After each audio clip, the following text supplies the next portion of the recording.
तलाकशुदा होना गुनाह नहीं। मेरे सामने वह लड़की अपने हाथों में एक चेक लेकर लाइन में खड़ी थी। बैंक में उस दिन काफ़ी भीड़ थी, इसलिए मैं कुछ ज़्यादा ही व्यस्त थी।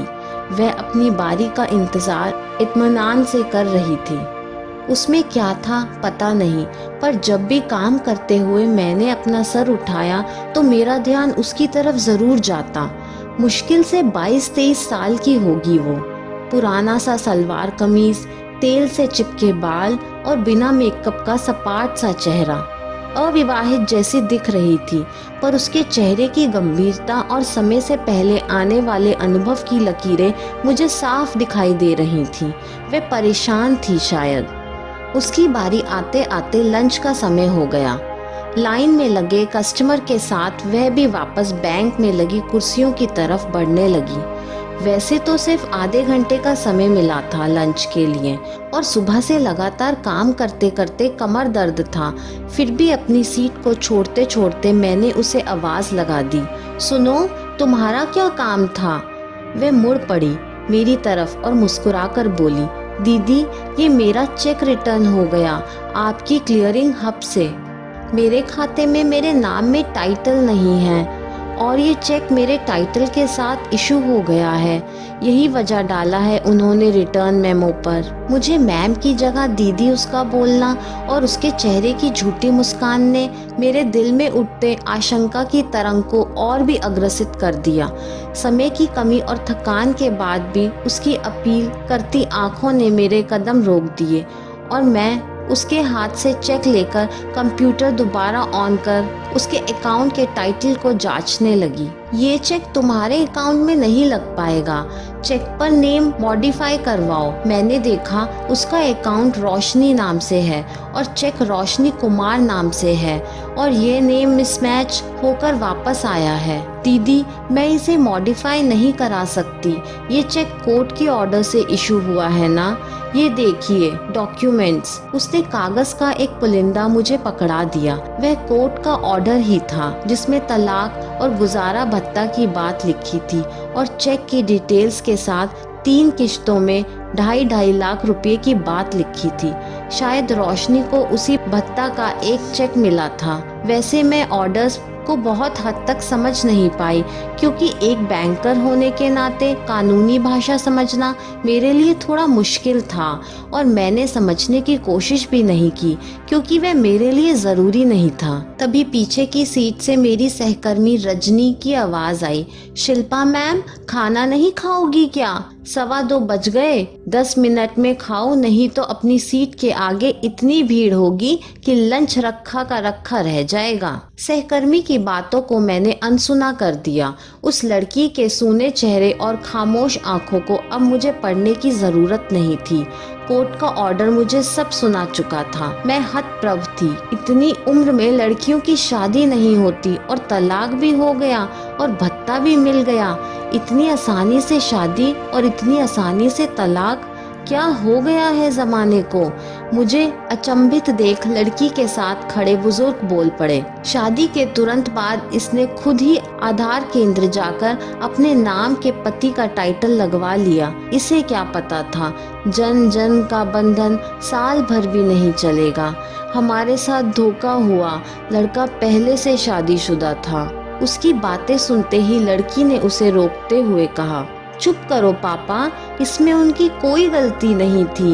वे तो बहुत अच्छे हैं, सरकारी विभाग में सहायक हैं। मैं रोशनी की बातों से हतप्रभ थी।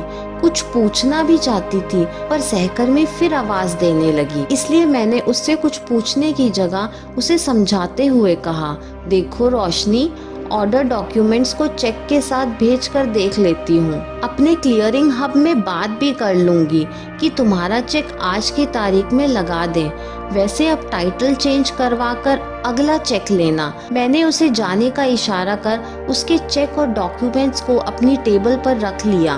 लंच के 5 मिनट बच गए थे, इसलिए हाथ धोने के लिए मैं वॉशरूम की तरफ भागी। वह जाते जाते अपनी अपेक्षा से भरी आंखों को मेरे लिए छोड़ती गई। मैं बदहवाश सी खाना खत्म कब कर गई पता नहीं चला। पूरे दिन निर्जीव की तरह सिर्फ काम निपटाया मैंने। बस रोशनी का चेहरा आंखों के आगे घूमता रहा। इतनी कम उम्र में उसका तलाक लेना। एक 10 साल की बेटी की माँ होने के नाते शायद ये बात मेरे दिल पर लग गई थी। कितना मुश्किल है लड़कियों की माँ को। बेटी को पाल पोस कर बड़ा करो, अच्छे संस्कार दो, पढ़ाओ लिखाओ, फिर ब्याह कर दूसरे के घर भेजो। फिर आगे का कुछ पता नहीं, कैसा लड़का मिलेगा और कैसा ससुराल। खैर, तलाक के बाद भी अपने पति को उसने सही साबित करने की कोशिश की। ये बात मेरे गले से नहीं उतरी। मेरे बगल सीट पर बैठी मेरी सहकर्मी रजनी ने मुझे शाम तक हताश देख कहा, मैम ये सब अब कॉमन है। देखो मैं भी तलाकशुदा हूँ। आप बहुत इमोशनल हो। प्रोफेशनल एंड पर्सनल लाइफ अलग होती है। आपने उस लड़की का काम जल्दी करवा दिया। बस इतनी ही मानवता सही है। उसके साथ ऐसा क्या हुआ, क्यों हुआ, कौन गलत कौन सही, क्या करना हमें जानकर।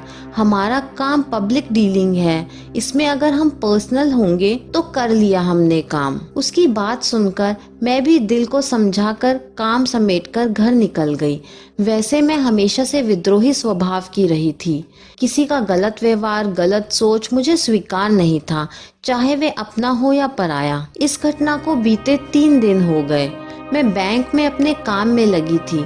शनिवार का दिन था, इसलिए भीड़ थोड़ी कम थी। तभी अचानक किसी ने हेलो दीदी कहा तो मैंने देखा सामने रोशनी खड़ी थी और साथ में उसके पिता। तुम्हारा चेक क्लियर हो गया होगा शायद, मैंने उसकी ओर देखते हुए कहा। हाँ दीदी, मैसेज आ गया था, आपको थैंक यू बोलने आई थी। आपने काम जल्दी करवा दिया इसलिए। वे फिर झूठी मुस्कान से बोली। शायद वे किसी और वजह से आई थी। मुझे थोड़ी देर में समझ आ गया था कि वह क्यों आई है। जब वह अपनी स्टोरी में तलाक देने वाले पति, जिसे उसके पिता ने धोखेबाज कहा था, उसकी सफाई देने लगी, अपनी किस्मत को ही खोटी कहकर रोने लगी। मैं भी अपने पेंडिंग काम को छोड़कर इत्मीनान से उसकी बातें सुनने लगी। मैं कारण जानना चाहने लगी, उसकी गिल्ट की वजह क्या थी। लेकिन उसकी बातें सुनने से मुझे फिर से बेचैनी का अनुभव हुआ और मैं बोल पड़ी, शादी क्यों की इतनी जल्दी। लड़कियों को पढ़ाई लिखाई कर आत्मनिर्भर होकर शादी करनी चाहिए ना। तुम्हारा पति कैसा भी था, पर तुम्हें दे दिया ना तलाक। आज उसके पैसों के लिए तुम कोर्ट के चक्कर काट रही हो। मैंने उसकी अटपटी बातों पर गुस्सा किया। अरे दीदी, उनके माता पिता ने उनसे भी छुपाया सब और अचानक उन्हें लेकर सगाई वाले दिन आ गए। उस वक्त मेरे पति मना नहीं कर पाए। उन्हें लगा इतने रिश्तेदारों के बीच सच्चाई बताने से सगाई टूटी तो मेरे मम्मी पापा और मेरी बदनामी होगी। शादी के कुछ दिनों बाद उन्होंने मुझसे माफी मांगी और कहा वे अपनी पहली पत्नी को नहीं छोड़ सकते, उससे बच्चे भी हैं। तुम्हें तलाक दे देता हूँ। कोर्ट जितना बोलेगा वह पैसा भी दूंगा और पर्सनली भी। जब तक तुम्हें जॉब नहीं लगती या तुम्हारा शादी नहीं होती तब तक अलग से भी तुम्हें पैसे दूंगा। तू कमजोर है, अगर नौकरी नहीं कर पाएगी तो छोड़ देना नौकरी, आगे पढ़ाई कर लेना, मैं सारा खर्च करूंगा।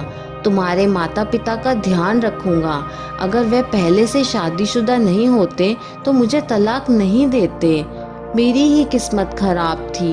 रोशनी ने अफसोस के शब्दों का इस्तेमाल किया। अच्छा, तो यह सब तुमने कोर्ट में बताया जो मुझे बता रही हो, और दूसरी शादी के बारे में कोर्ट को पता था? मैंने आश्चर्य किया। नहीं, ये सब नहीं बताया। इससे तो तलाक नहीं मिलता ना। उनकी गलती नहीं थी ना। उनके माता पिता ने उनसे सब कुछ छुपाया था। उन्होंने अपने माता पिता को बता रखा था कि वे शादीशुदा हैं। बहुत भोलेपन के साथ उसने कहा, एक बात बताओ, उसने तुमसे सगाई से शादी तक अपनी शादी के बारे में कुछ नहीं बताया?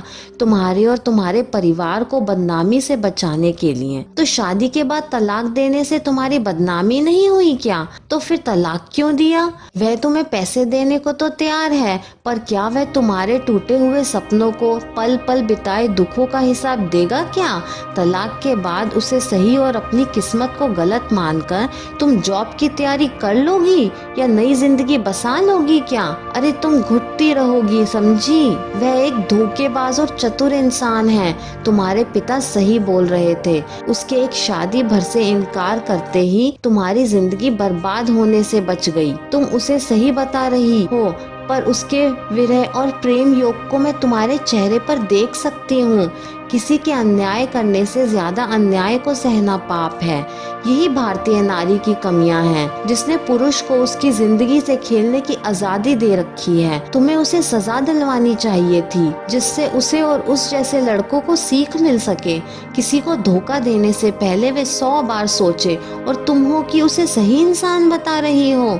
तुम्हारी साइकोलॉजी में समझ रही हूँ। तुम्हें लगता है तुम्हारा तलाकशुदा होना तुम्हारी कमियों को बताता है। तुम गिल्ट फील कर रही हो।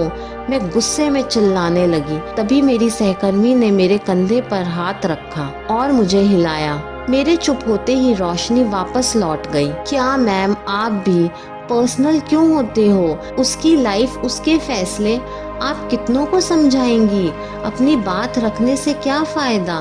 सहकर्मी रजनी फिर बोल पड़ी। ये उसकी लाइफ नहीं, हमारी लाइफ है रजनी मैम, एक औरत की लाइफ। जरा सोचो, हम औरत कितनी वफादार होती हैं। जो हमें छलता है उस पति को भी सही ठहराती हैं। बुरा मत मानना रजनी मैम, आपका भी तो तलाक हुआ है और आप भी यही बोलती हो।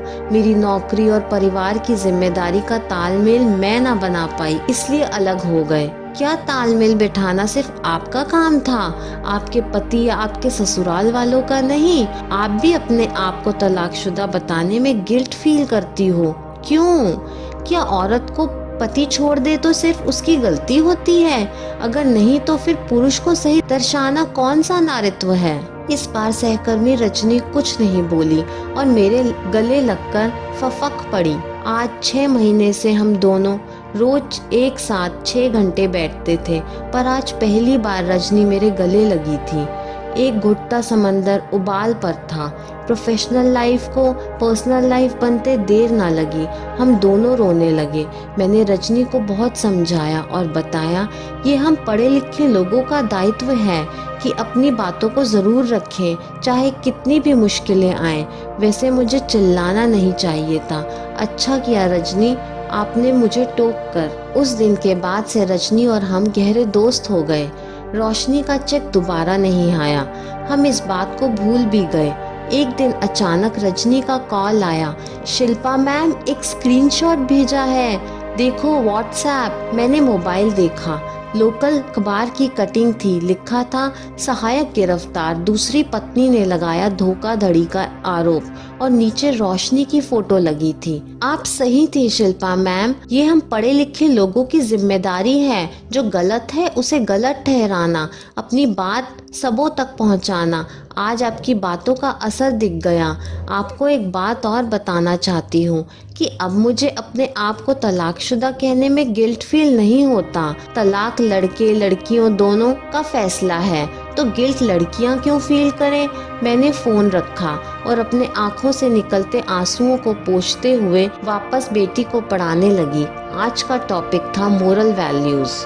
दोस्तों, मेरा मानना है जहाँ तक हो सके हमें समाज में अपनी बात ज़रूर रखनी चाहिए। हमारा ऑफिस हो, हमारा घर हो, हमारी सोसाइटी हो, जहाँ गलत लगे तो वहाँ ज़रूर बोलें। सही बात कहीं ना कहीं हृदय को भेद कर जगह बना लेती है। रही बात हम नारियों की, तो हम सती सावित्री तो बनते हैं, पर दुर्गा काली के चुनाव में पीछे हट जाते हैं। और हमें लड़कियों का पालन पोषण में सही क्या और गलत क्या भी सिखाना चाहिए। गलत के खिलाफ आवाज उठाना और अपनी सामाजिक बेड़ियों को तोड़ना भी उनकी परवरिश में शामिल करना चाहिए। ये कहानी आपको कैसी लगी मुझे कमेंट करके ज़रूर बताइए। कहानी पसंद आई हो तो लाइक, शेयर और चैनल को सब्सक्राइब करना ना भूलें। कहानी सुनने के लिए आपका बहुत बहुत धन्यवाद।